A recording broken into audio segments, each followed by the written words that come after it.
People think that you should be weak and you should be docile. No, you should be a monster and then learn how to control it. Welcome to Reeves Rants. Thanks for joining me. I got a good video for you today. If you don't know who Fredrick Nietzsche is, he's a writer from the 1800s. I believe he died in 1890. He was 1880, over 140 years ago. He was a philosopher, but he wasn't the biggest fan of the previous generations of philosophers. He believed himself to be more of a psychologist. But regardless, psychology, philosophy, they all kind of tie together. And some of what he was talking about, I think, was very accurate. But at the same time, I think he's very black and white with some of his ideas. It's a little overblown into this idea that it's wolves and sheep, these dramatically different people, when I believe it's more based in people who are more fearful and people who are more adventurous. Because there are people who can fall into the sheep category who are adventurous because they're not the career-driven person and they don't appear to be a wolf. But it should be more of a view of fear versus adventure, as opposed to achievement versus failure. And with all that being said, thanks for hitting that like and subscribe button. I'm trying to get to 100 subscribers and I really need your help. Let's roll into it. Sheep and wolves. Nietzsche says, all of organic nature is divided into these two types of species, those who are naturally herd animals and those who are naturally loners, those who are prey and those who are predators. Psychologically and physically, this divide also runs right through the human species. So the focus here is more on the villain side of the wolf, when it should be more on the adventure side, the openness, the open-mindedness of wolves, not the predator-prey side of this idea. Some people are born fearful and inclined to join a herd, and some are born fearless and inclined to seek lonely heights. Some of us are born sedentary and sluggish, and some of us are born crackling with purpose and craving adventure. Some, to use Nietzsche's language, are born to be masters, and some are born slaves. Who's the fearful one? That is what needs to be focused on. The wolf isn't important. The people who are wolves, adventurous types, those are the open-minded people. Those are the people willing to try other things and adventure and experiment. And those are people that are good for us. And in some cases, the sheep are as well, because they will bring our attention to the dangers that are in our world, but we have too much fear.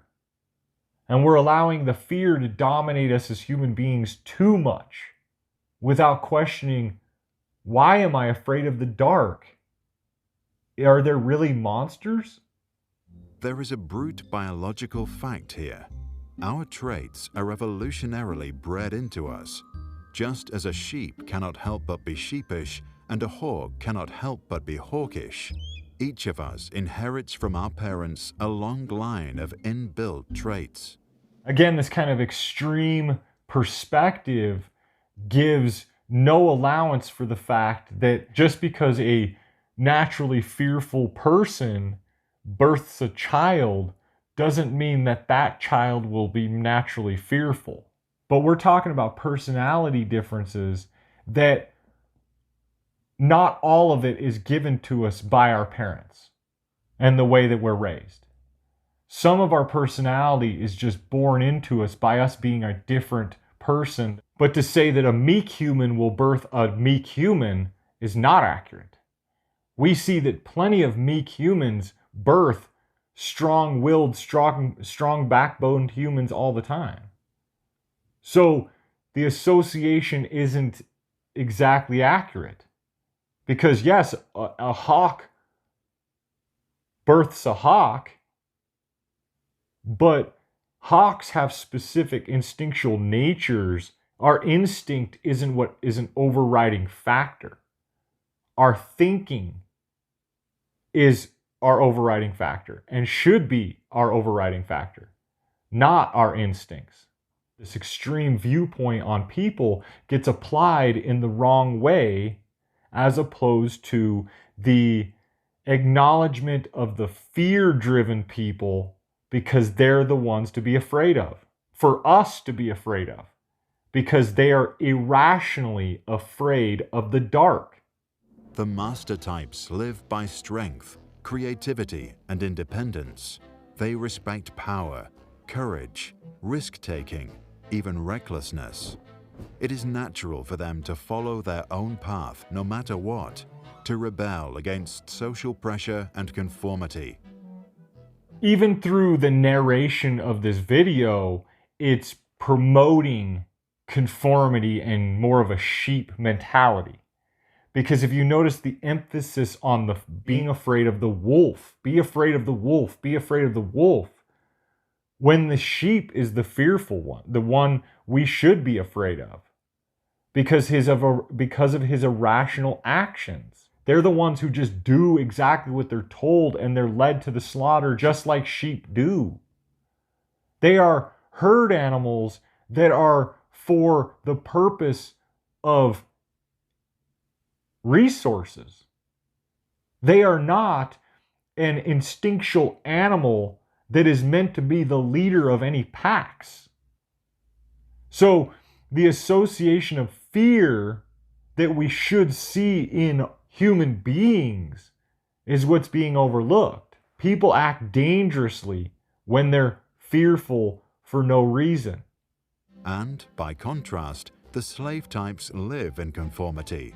They tend to passivity, dependence, meekness. It is natural for them to stick together for a sense of security, as herd animals do. Again, if you notice, the narration in this video doesn't emphasize the danger of not thinking, and that sheep are so fear-driven, logical thought escapes them, and they fall onto fearful instincts that may not have been trained properly.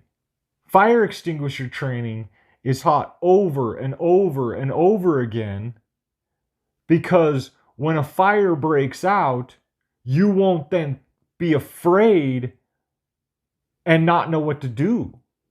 You will have trained on it so many times that the instinctual default in your mind is to grab a fire extinguisher and do what needs to be done. But when we as human beings aren't taught a default as to what to do in certain situations, or taught to think, taught to use our rational mind and analyze situations, then we'll end up acting like sheep and following the herd blindly. Nietzsche then turns to morality, good and bad, right and wrong. For a long time, we have been taught that morality is a matter of commandments set in stone thousands of years ago. Not so, says Nietzsche. What we take to be moral depends on our biological nature, and different biological natures dictate different moral codes. There's not enough emphasis on what we're trained to have. It's this idea that we are just born into a wolf family and therefore we're a wolf. And that's not necessarily the case. Yes, some people are born adventurous, but that's not to say that they will birth adventurous children. Our behavior, some of it is born into us naturally. Our personalities are born into us naturally. Freedom is born into us naturally. But moral codes are taught to us by the structure that we as people should uphold. And you can see that deteriorating with our culture today, is the dismissal of facts, evidence, is showing itself in the children who don't have those things. So the emphasis on what we are taught foundationally as young people, young children, who then grow into adulthood with these foundational principles, is being dismissed a little. Think of it this way. If you are a sheep, then what will seem good to you as a sheep? Being able to graze peacefully, sticking close together with others just like you, being part of the herd and not straying off. What will seem bad to you? Wolves will seem bad, and anything wolf-like, predatory, or aggressive. Too much emphasis on the aggression side of things instead of realizing that sheep are easily spooked. Sheep can be led into fear easily without predators. Sheep see things as what's good for them, and everything outside of that is fearful. So it's not that everything outside of it is actually dangerous. It's that the sheep's thinking of everything is dangerous is scary to the rest of us. But what if you were a wolf? Then strength, viciousness, and contempt for the sheep will come naturally to you and seem good. There is nothing the wolves and the sheep can agree on morally. Their natures are different, as are their needs and goals, as is what feels good to them. If we take away the wolf and sheep concept, then we can start to see this idea that people who are fearful and people who are adventurous actually share a lot more things in common than you would think. But on the extremes of it is where this person is irrationally fearful of the dark, and this person will go running into the dark without a flashlight. It's better to be a warrior in a garden than a gardener in a war. It doesn't mean that you can't be kind if you're strong, but it does mean you can't be strong if you're weak.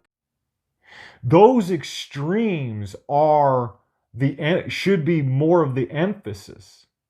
And those extremes are based off of the fear of the sheep, not the adventurous type of the wolf. Of course, it would be good for the sheep if they could convince the wolves to be more sheep-like, but no self-respecting wolf will fall for that. This is what we see throughout human history, is that we see people who are afraid constantly looking at everybody else who's not as afraid as them, saying, why isn't everybody as afraid? Soft men create hard times. We are now around soft men in hard times. The story of Chicken Little. You have Chicken Little running around, the sky is falling, the sky is falling, the sky is falling.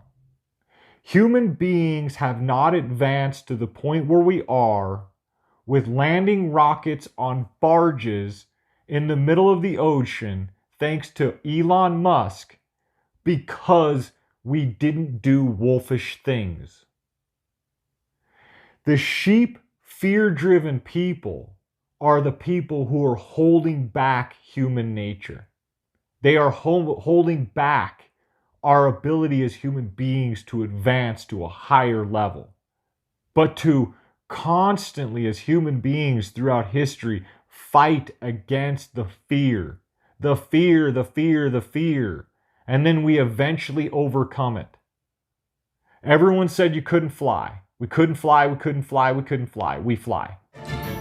Edison, can I be honest with you? It stinks. Nobody's going to the moon, ever. Why not? It's far, it's too far, it's far. Everything that the fear-driven people of our world keep saying can't get done, we are listening to more than all of the evidence of the people who keep getting the things done that the people keep saying can't get done.